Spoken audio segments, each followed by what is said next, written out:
Nude picture.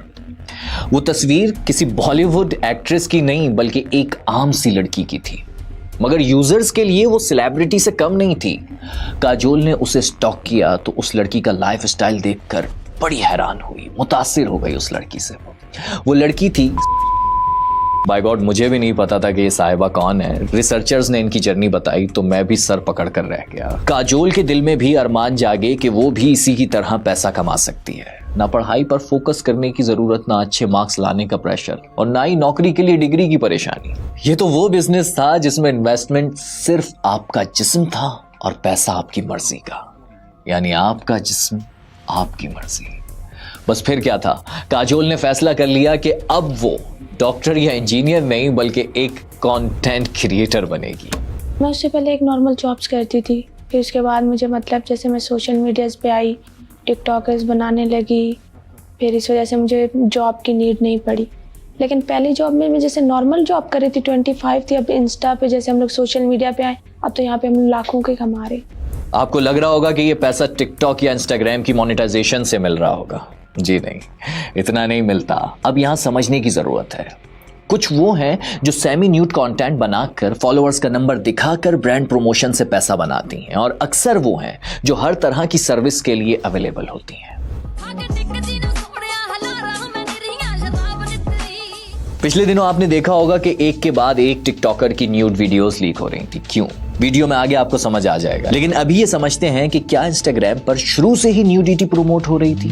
जी नहीं, शुरू में तो इंस्टाग्राम को फोटोग्राफर्स की जन्नत कहा जाता था, जहां लोग अपने फोटोग्राफी स्किल्स दुनिया को दिखाते थे। इंस्टाग्राम तो मेनली आर्टिस्ट के लिए एक पोर्टफोलियो की जगह हुआ करती थी। जैसे फोटोग्राफर्स, पहले तो फोटोग्राफर्स हुआ करते थे ज़्यादा से ज़्यादा इंस्टाग्राम पे। एक टाइम आ गया, ऑब्वियसली प्लेटफॉर्म ने ग्रो करना शुरू कर दिया, और ये जो एक थिन लाइन जो मैंने आपको बताई न्यूडिटी और सेमी न्यूडिटी के बीच वाली, वो उसने एक किस्म की इंट्रोड्यूस कर दी। ये सब शुरू हुआ एक 36 साल शख्स की वजह से, जिसका नाम था ज़ियांग यिमिंग। जी हाँ, टिकटॉक का बानी। अब आप कहेंगे कि भाई उसने तो टिकटॉक लॉन्च की थी, इंस्टा की फीड कैसे गंदी हो गई? अभी समझ आ जाएगा।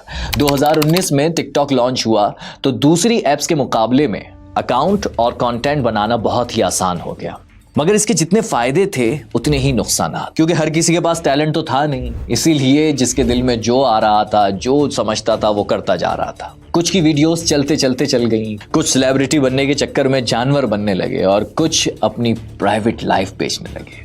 दुनिया के टॉप बिलियनियर्स ने मार्केट कैप्चर करने के लिए जंग तेज कर दी। इंस्टाग्राम ने भी सितंबर 2020 में रील्स का फीचर ऐड कर दिया। तो इधर कंटेंट क्रिएटर बनने के लिए यूजर्स हर लाइन क्रॉस करने लगे। यूं समझ लें कि रील्स का ये फीचर सॉफ्ट पॉर्न इंडस्ट्री में जाने का एक दरवाजा था। सॉफ्ट पॉर्न किस बला का नाम है आगे बताता हूं, लेकिन पहले इसे कंप्लीट कर लें। अब यहां अमीर अपना लाइफस्टाइल दिखा रहे थे और गरीब देखकर ललचा रहे थे। इनमें काजोल जैसी अंडरएज लड़कियां भी थीं जो सिर्फ फेम और पैसा कमाने के लिए जिस्म दिखाने को तैयार थीं।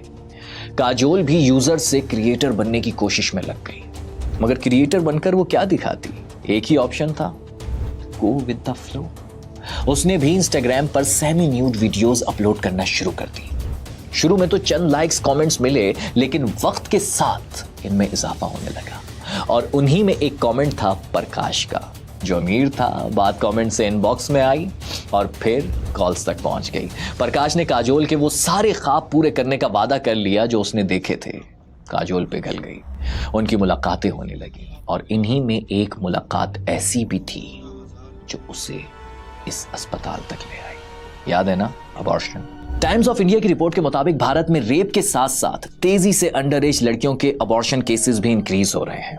ब्रांड्स ने भी काफी किरदार अदा किया है इसके अंदर। ब्रांड्स भी समटाइम्स आते हैं, वो ये कहते हैं कि हमारे पास ना ऐसे कंटेंट क्रिएटर्स हैं जिनकी ऑडियंस ज्यादा हो। वो ये नहीं देखते कि ऑडियंस कैसी है और ये कौन सा कंटेंट बना रहे हैं। टिकटॉक के अंदर जो एल्गोरिथम है, उस एल्गोरिथम ने इस तरह के वल्गर कंटेंट को प्रमोट करना शुरू किया।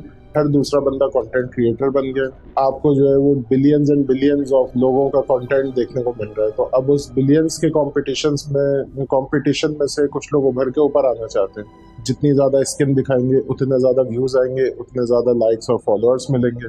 Semi nude content, sexually suggestive content जो है वो बिल्कुल एल्गोरिथम आपको सजेस्ट करता है।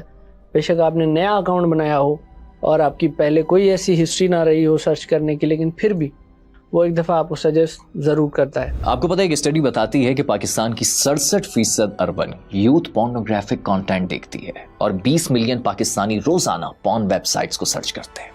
जानते हैं क्यों? सॉफ्ट पॉर्न की वजह से। दरअसल यही